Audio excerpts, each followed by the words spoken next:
Okay, welcome in. This is the Thursday Deep Dive Show. We got Ian Gray joining us today. Ian, you just finished up with school, and we're in a transitional period, if we're going to use corporate speak, right? Before you had your summer internship. So how have things been investing wise? It's been volatile. It seems like stocks are either up 5% or down 5%. You're kind of playing in that growth category every day now. Yep, it's definitely been very volatile. Have a tax bill coming due this week too, so that's always fun and trying to figure out exactly how to fund that. But it's fun times in the market as always. Yeah, it is definitely not a boring time right now. There's going to be a lot. I feel like there's going to be a lot of first timers that are like, oh, I got to pay taxes on those. Yeah, yeah, especially on like the Dogecoin gains that. But today we're not talking about Dogecoin, thankfully. We're talking about Embracer Group. It's a unique and actually large video game company based in Sweden. It's a roll-up. Ryan will get into it, but before we do, we should talk about Seven Investing. They're our partners, and if you use our code CCM at checkout, you can get $10 off your first month. So you can try it out for $7. They love the number 7. So they do 7 picks each month with a long-term mindset. We just had one of their lead advisors, Anirban Mahanti, on our Tuesday show. So if you want to listen in and get some free insight onto how he looks into businesses, I was checking in on some of the recommendations with some of the high growth stocks down at the moment. I mean, there's a lot of, I wouldn't necessarily call them bargains. You can evaluate that for yourself. But there was a lot of interesting research if you go back through their other months, some opportunities may be at hand. So, I mean, this is as good a time as any to try it out. I love their picks last month. Ryan, you have anything else? No, I just, add they're not like, we use it for idea inspiration. Like we genuinely, it's easy to pitch because we look forward to reading the picks that they have. Yeah, some you might like, some you might not.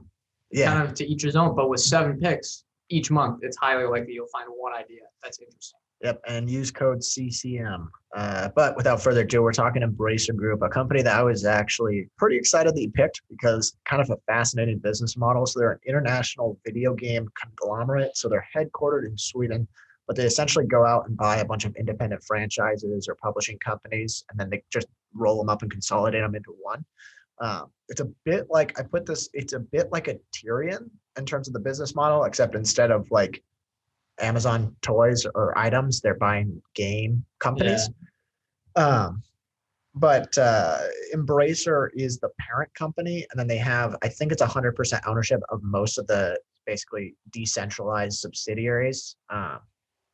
And those there's publishers, there's developers, and then there's IP owners. There's 3 different distinct categories, and they have nuances to each of them. But some of the companies will be like publishers, IP owners, and the developers. Yeah, so it's a little confusing. Yeah. But they really publish the games for consoles, PCs, and mobile. And then there's some that are on the Nintendo Switch, but not as much. And Embracer is now home to 240 owned franchises. You might not recognize some of them. There's a lot that I'm not familiar with. There's a lot of Nordic games. So games for like, I think most of their market comes from Europe, but there's World War Z, Saints Row, Borderlands. Borderlands is probably the biggest one that they just acquired. It's not like the AAA games like Grand Theft Auto, Red Dead, or like Call of Duty. It's kind of a step below, a little bit more niche, right? Yeah, and they've broken it down into 8 operative companies, which is what they call it. I kind of like the word operative, so that's kind of cool. But they each one has their own CEO. So some of the operative companies are for mobile specifically. Like there's one that's really like casual mobile games, and then some are more deep experiences that are designed for console. But within that, there are 63 internal game development studios, and they have more than 7,000 employees. For reference, Activision, which is the largest video game publishing company worldwide. Tencent in America, but whatever. Pure publishing company, I thought. Well, Tencent Studio is bigger, but yeah, I guess they're more than that. But again, one of them. The Activision's one. Anyway, they have 9,500 employees. So it's as far as the amount of developers, it's pretty similar. They have 61% of their game sales come from Europe, 26% come from the US, and then 10% from the rest of the world. I guess the main point would be they're an acquisition company. They're very acquisitive. They raise equity. They go out and they buy these little companies, and then they roll them up into what is their sort of parent company. Yeah, it's kind of an IP strategy almost. They're trying to acquire as much video game and entertainment IP as possible. Yeah, and then I'll get into the history. Fascinating history, honestly. Lars Wingefors, I think I'm saying that right. He grew up in rural Sweden with a single mom, and when he was 13, he actually started a used comics business, which I know sounds a little ridiculous, but by the age of 15, he had the largest mail order comics business in Sweden, which he then turned into a used games business. And he actually dropped out of high school because this company, this used games company, was doing like 14 million in US sales. I think I might have got that. The translations, the currency transfers might not be equal. They were a burden for this company. Ian, you have something? I was just going to say, but either way, isn't that the dream? Start a $14 million business in high school, drop out. Not a bad life. You guys are laughing when I compared him to Buffett, but Buffett started his farm. He bought the farm at age 15. Is this the farm for all our guy Lars here? Maybe. We'll see. Anyway, we'll see. When he was 22, he sold the company for, I think, the equivalent of roughly 10 million US dollars. But he took shares of the company that bought him, which imploded during the dot-com bubble. So he sold it, and then it basically was void of any money. And then eventually, it sounds like he bought it back and restarted with a different model, and they made their made their mark and became the publishing company that they are today, with some karaoke games for the Wii in 2007. And then in 2011, they began starting to buy up these other studios, mostly other Nordic studios. And then they went public in 2016. They changed their name in 2019. All right. Yeah. Thank you, Ryan. I'll get to the industry landscape and competition.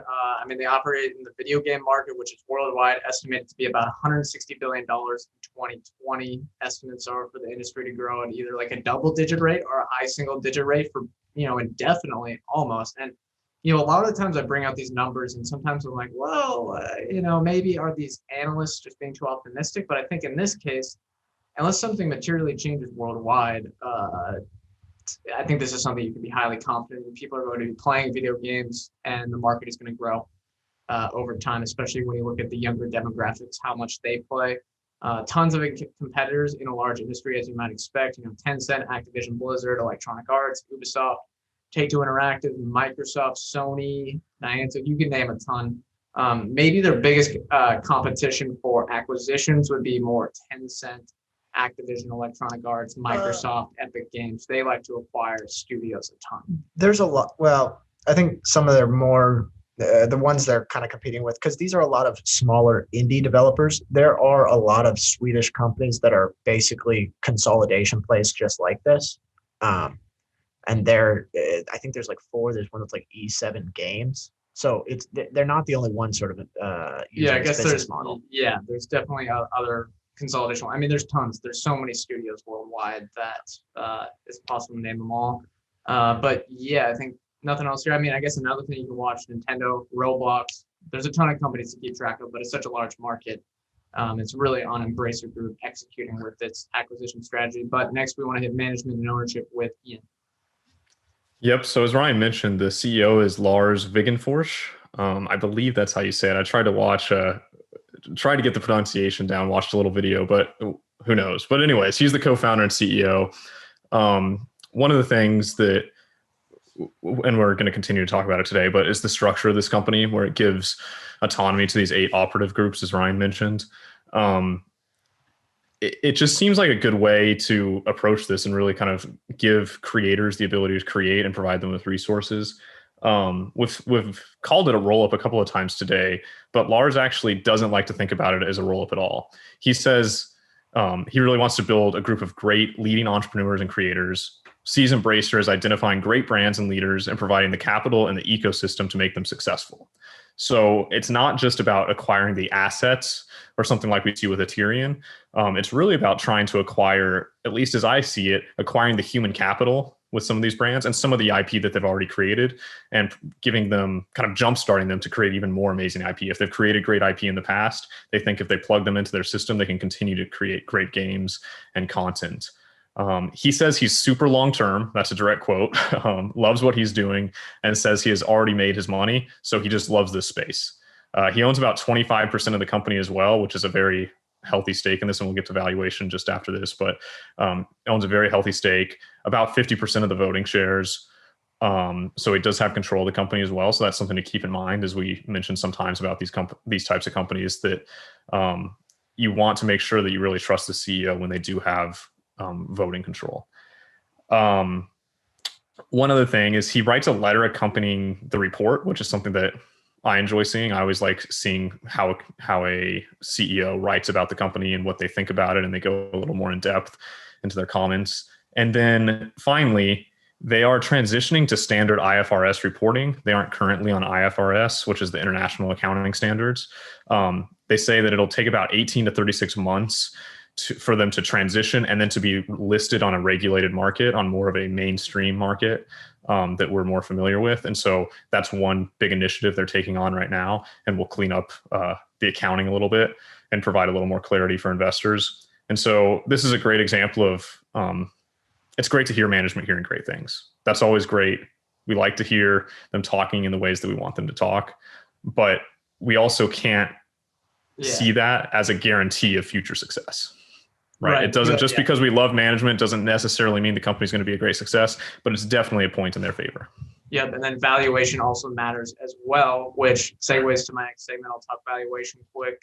Market cap from when I last looked was about $14.2 billion. And I'm using the Koifin share count of about 500 million shares outstanding. And then the Swedish price for the stock, it's kind of trading on the OTC markets out in Sweden. I believe that's what it is. It's like the NASDAQ.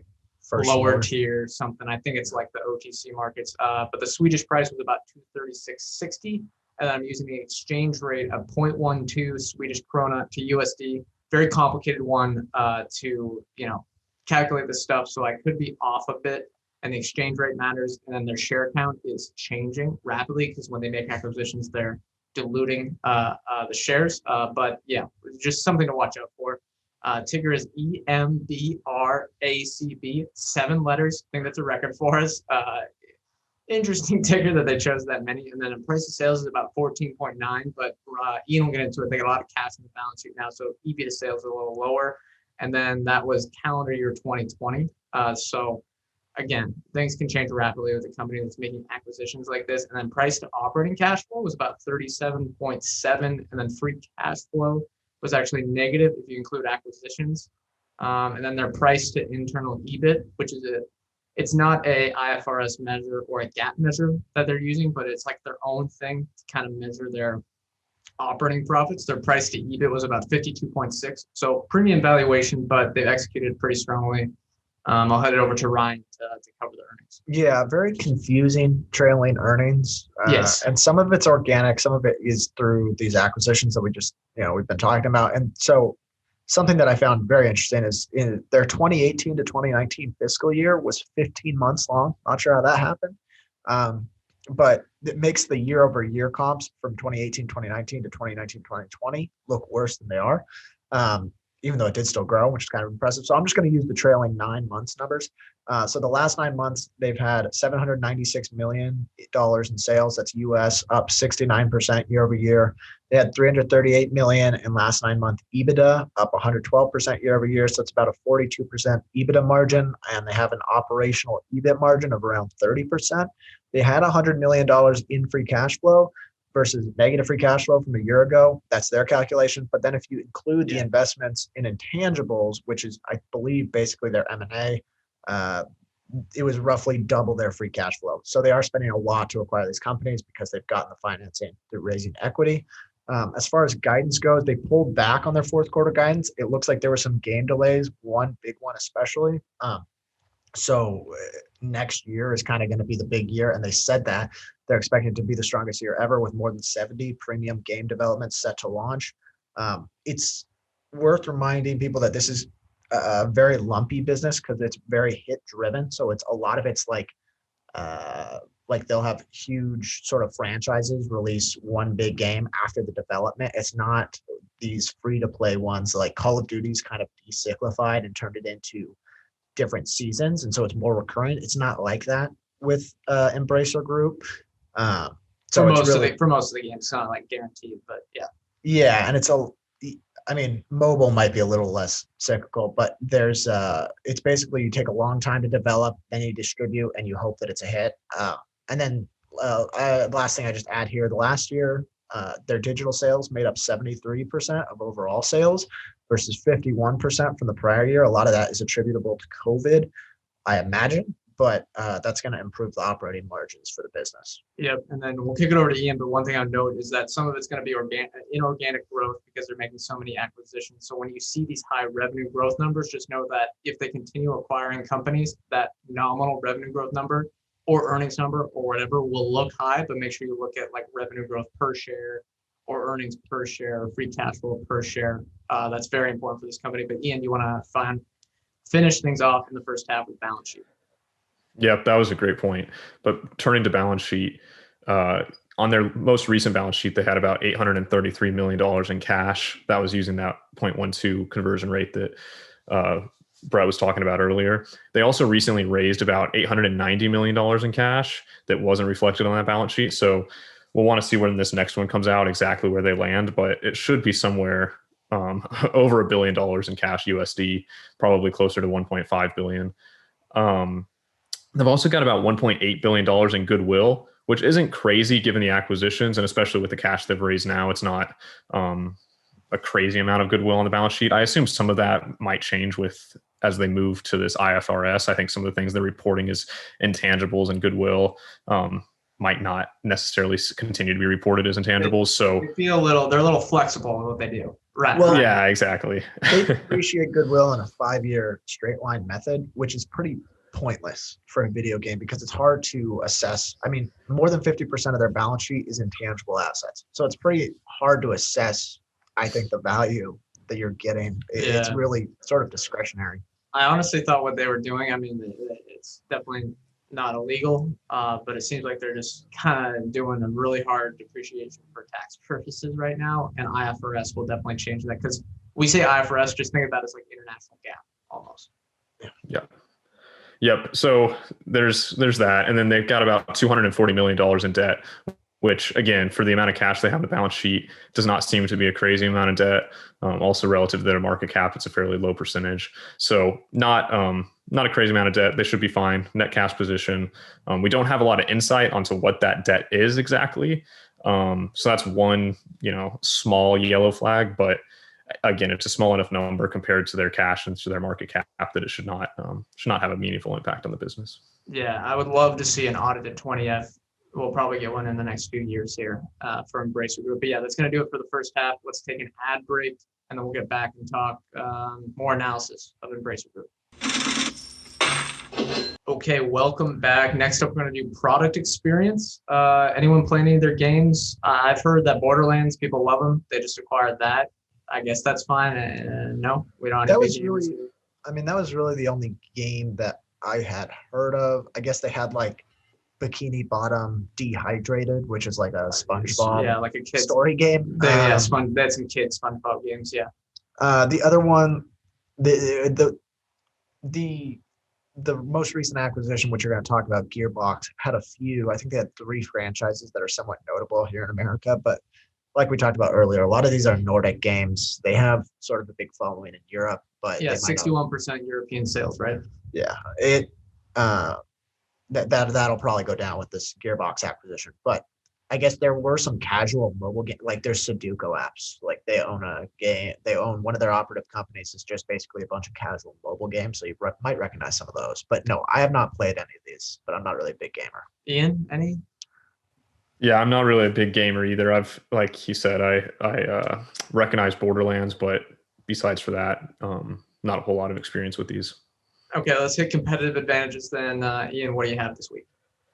For the competitive advantage this week, I've got a competitive advantage against the other kind of independent studios. So compared to these independent studios that they're acquiring, joining EMBRACB Group creates cost synergies between marketing, distribution, back office work, finance, accounting, and even developing games and having a wide variety of talent within the company, I think can provide cost savings that you don't have to, like across their 8 brands now, or their 8 operative groups. It seems like they should have plenty of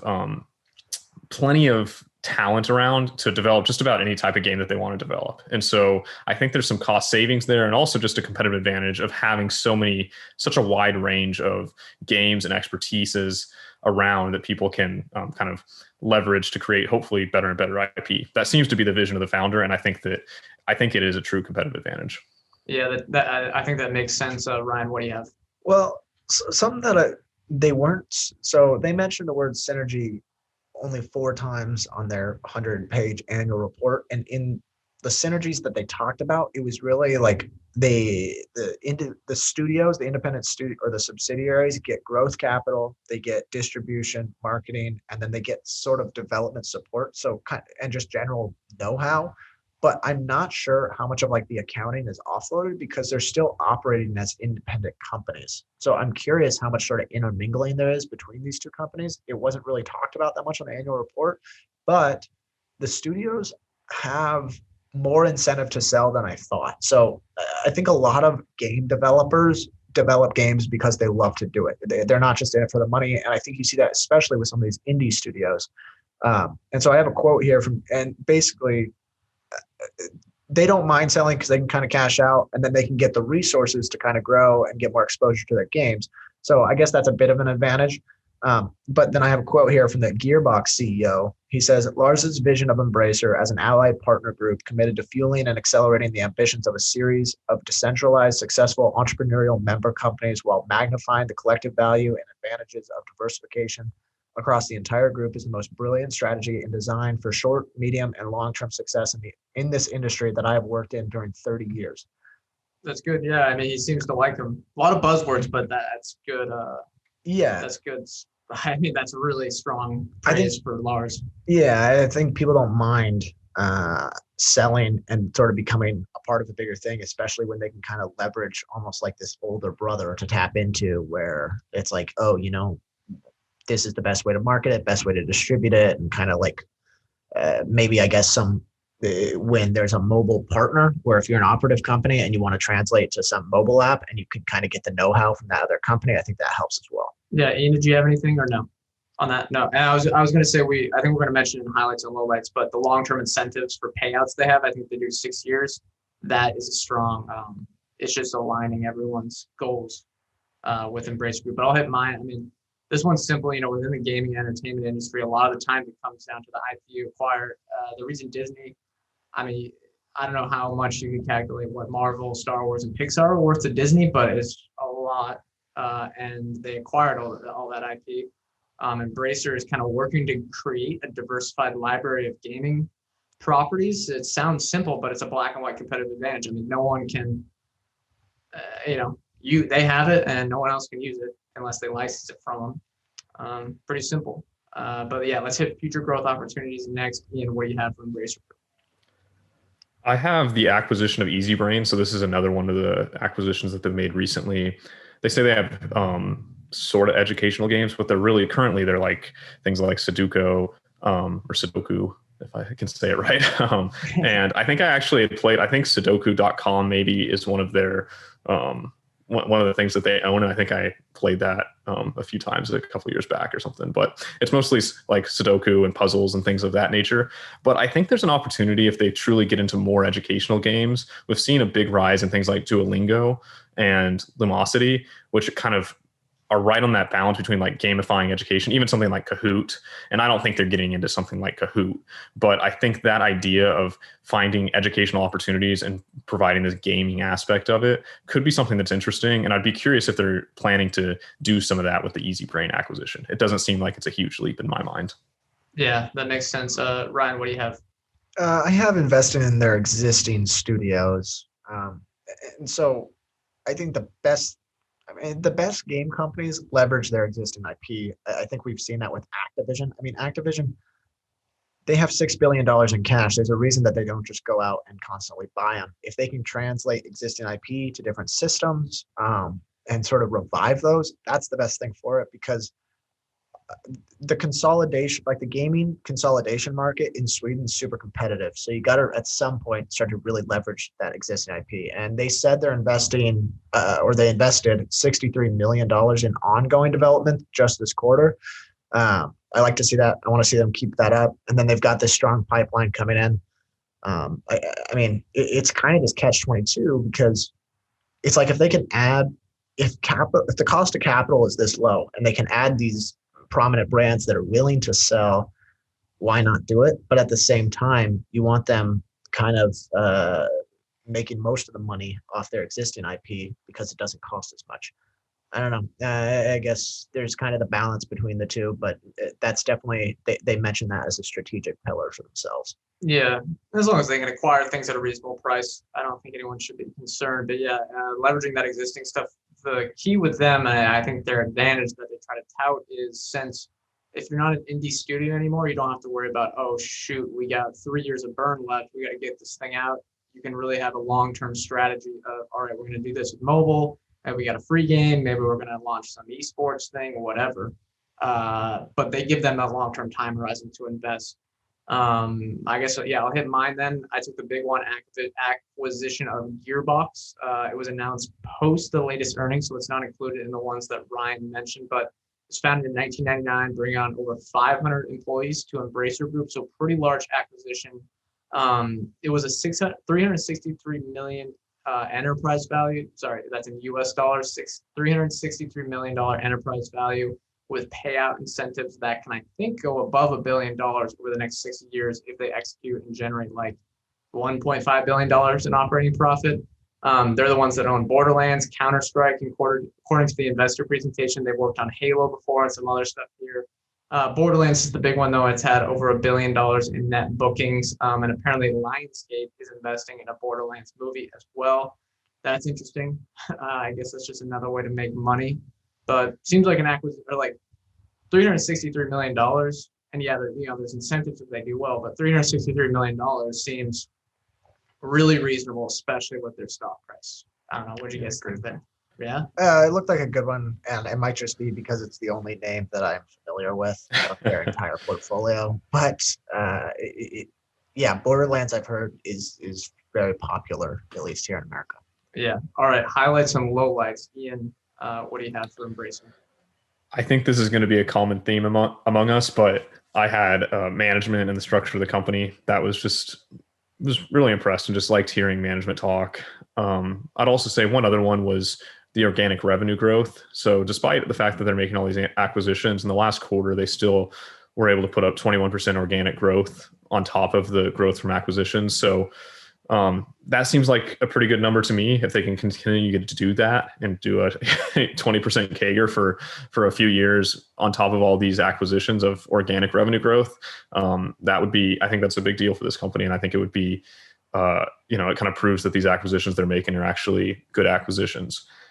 As far as lowlights go, pretty simple here, just the no audit and not on a public market. So I think once we, they're say, the highlight is they're making the transition to IFRS and getting more standard accounting structure and things like that. So that'll be good. But right now, there's just a couple of questions in my mind about what some of the numbers are and what it is exactly. But maybe that's just sometimes this is probably going to be controversial, but sometimes maybe it's better not to have all the accounting information at times because we'll get too lost in the weeds and we just see the story here and kind of get the general picture of the financials. So anyways, but that is a low light for me.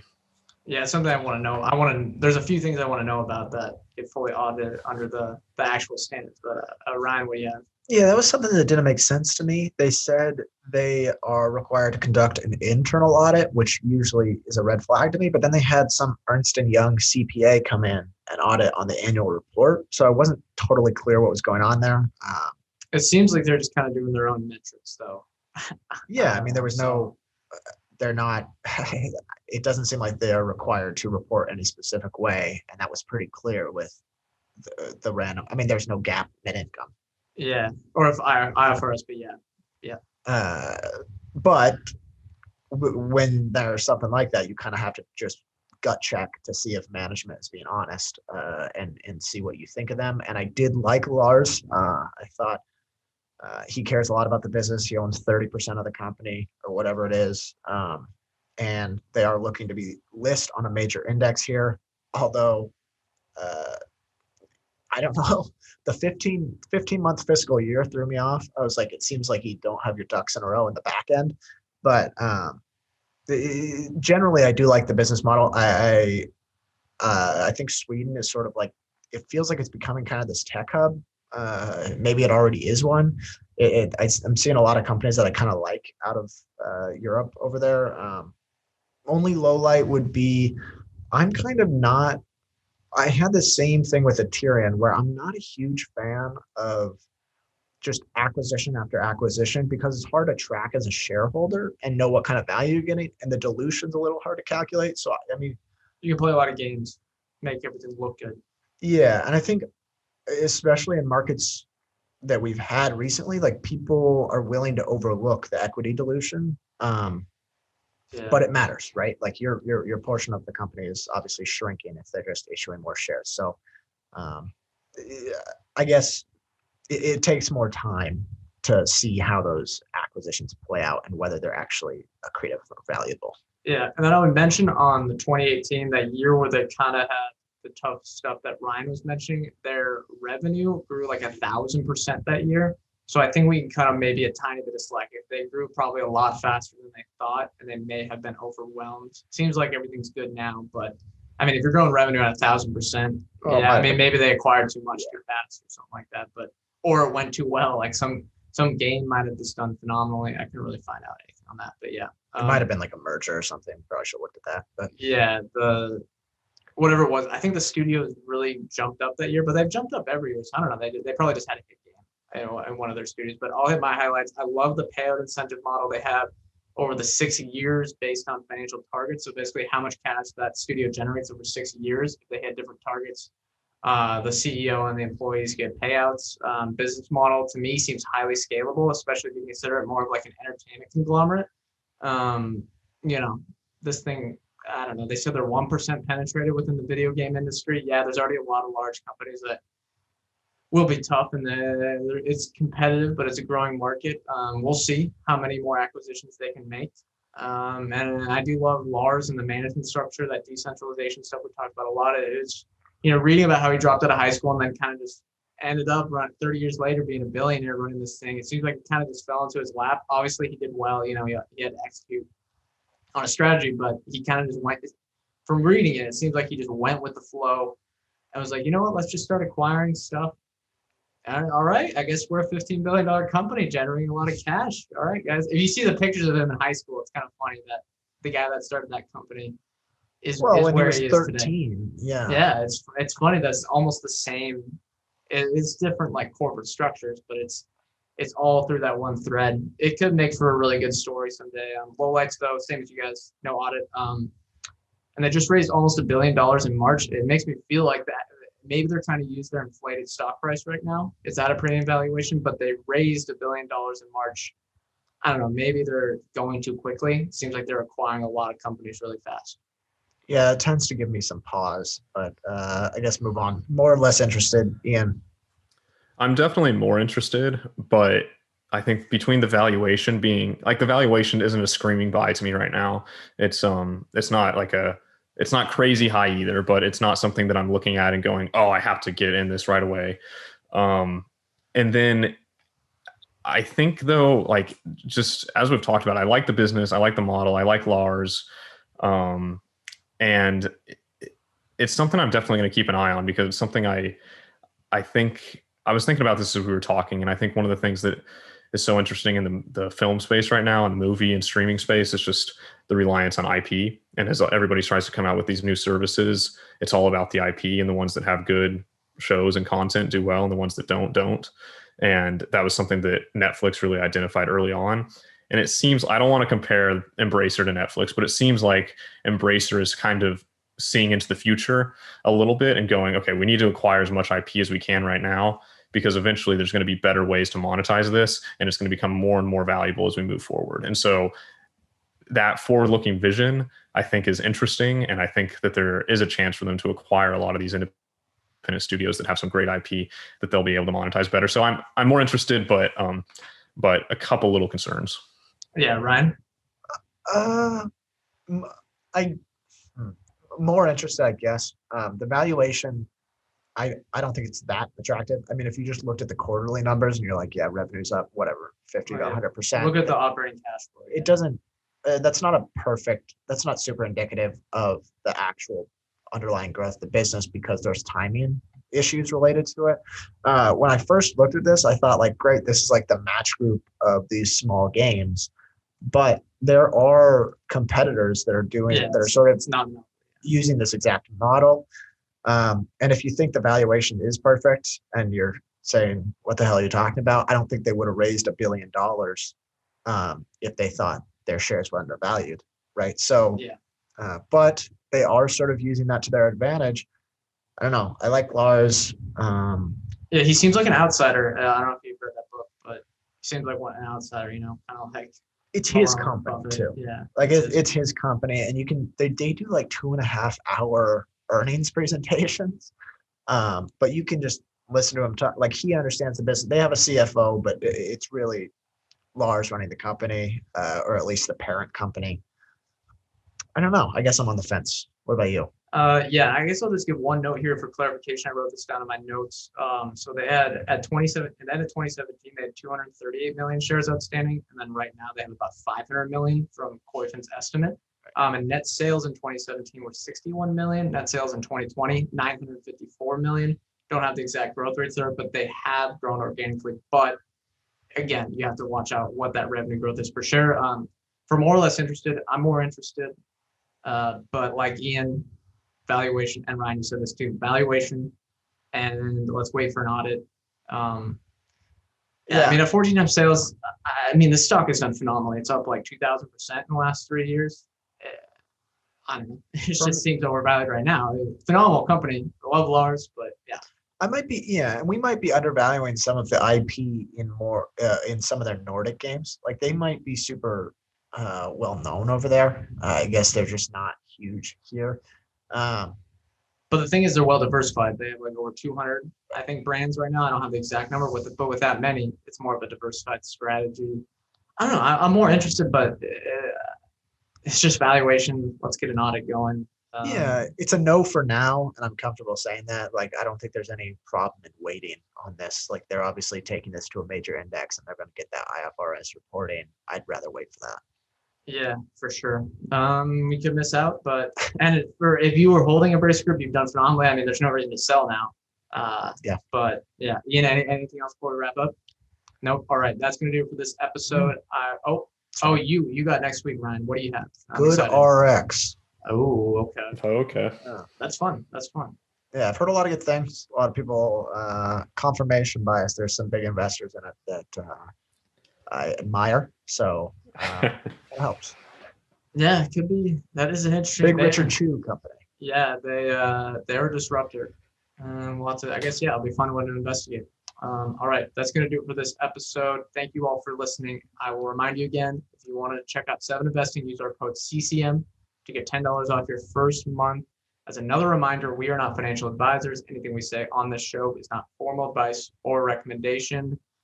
Ryan and I are general partners at Arch Capital. Clients in Arch Capital may hold securities discussed in this podcast. Thank you all again for listening. We'll see you next week.